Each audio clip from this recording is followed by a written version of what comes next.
Everybody, good morning to our friends online. It's so great to be here where we study Rav Wolbe on Chumash, the teachings of my grandfather, every Thursday morning at 9:30 here at the Torch Center. Hopefully soon we'll be able to get back to Congregation Beth Yishurin as our regular programming there got interrupted with Hurricane Harvey. In this week's Parsha, Parshas Yisro, we have an incredible Midrash that says something really fantastic. It says that God commanded Moses to speak to the women and then to speak to the men. Teach the Torah, this new Torah that the Jewish people are going to receive, teach it first to the women and then teach it to the men. And there are multiple reasons given. So just as women become obligated to observe the mitzvahs a year earlier than boys do, so girls have their bat mitzvah at the age of 12, boys have their bar mitzvah at the age of 13. So because their obligations begin earlier, so too the teaching of the Torah should be given to them first. If the women would be distinguished, they would exert greater effort to provide their children with the Torah education. We know that the house, every household is really brought to life by the woman. A man provides certain qualities, but a woman provides a certain structure to a home, a certain spirituality, a certain inspiration that is unique.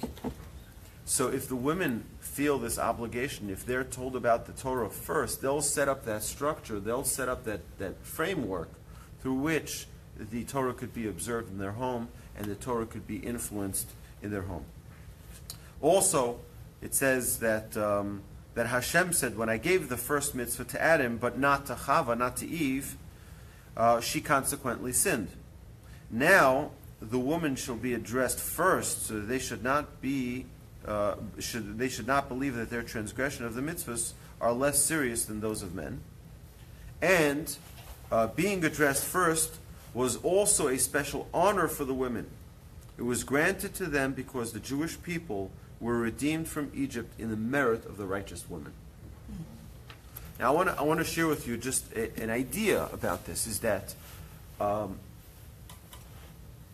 my grandfather?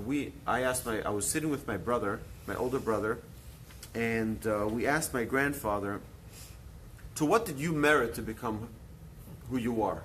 It's an interesting question to ask someone, right? Especially a great righteous sage. So we asked, how did you merit this? So he said, my mother, every morning. Now, just to put it out there so that you understand what we're dealing with. Okay, my grandfather did not grow up religious. Okay, really? The great Rabbi Shlomo Wolbe that we talk about in all of our classes and all the Musar studies, right, did not grow up religious. In a non-observant home in Berlin, Germany. His father was very, very unaffiliated, had no affiliation whatsoever, was an anti-religious. In fact, my grandfather's writings, his books, it's interesting what he writes in memory of his mother and what he writes in memory of his father. His masterpiece work, the Alei Shur, he dedicates to his mother. But the writing that he teaches, sort of to teach people about observance, he dedicates to his father. Very interesting. But his mother, he said, every morning when she tied his shoelaces, she used to whisper into his ear, "Go learn Torah. Go observe Torah. Go be involved in Torah." Even completely secular, completely unaffiliated. Every morning, he would get that little drop of influence, of inspiration. That a mother can do. And mothers need to feel this sense of responsibility for the spirituality in their home. That if the mother is feeling uplifted, if the mother is feeling inspired, it has a tremendous, tremendous influence on the whole family. But she did not grow up religious. She did not grow up religious. So what prompted her?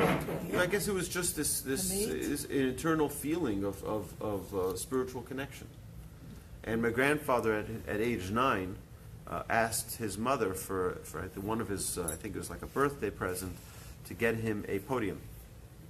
So she got him a podium, and he would lecture every Shabbos He would lecture to his mother, my great-grandmother, and he had one cousin. He's an only from his mother's side. From my grandfather's side, from his paternal side, it was an only child, the son of an only child, the son of an only child, the son of an only child. But from his mother's side, he had one cousin. So his one cousin, who we knew well, she and my great grandmother would sit and there'd be the audience, and he'd give and he would go after school. You know, they had school on Saturday. He'd go after school and go to synagogue, and he was just inspired to learn and to grow and to teach. And it's only because of the merit of the mothers.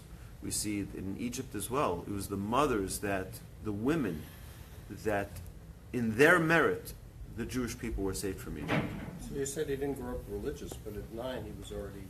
He was inspired. Yeah, I'm sure at his level, at the age of 9, he wasn't exactly, He must have started earlier. the mind of a sage yet. But that's where it starts. We have to keep on inspiring our families, and the women are the. It's interesting that we have a song every Friday night that's sung, chapter 31 of Proverbs, where it's Eshet Chayil, the woman of valor. It's talking about all of the unique qualities of a woman, and we recognize that in Judaism. In Judaism, we're not chauvinist, and we don't take priorities of men over women. And the technical questions that people are going to ask, well, how come in traditional synagogues the men lead and not the women? We can get into that another time, but as a general understanding, it's not because women are not respected, it's because they're respected more, and certain public positions are not as honorable as people think it is. So I'm going to go offline here. I'm going to thank our friends so much for joining us online, and we look forward to having you here at the class at 9:30 on Thursday to study Chumash. Thank you, and have a wonderful Shabbos, everybody.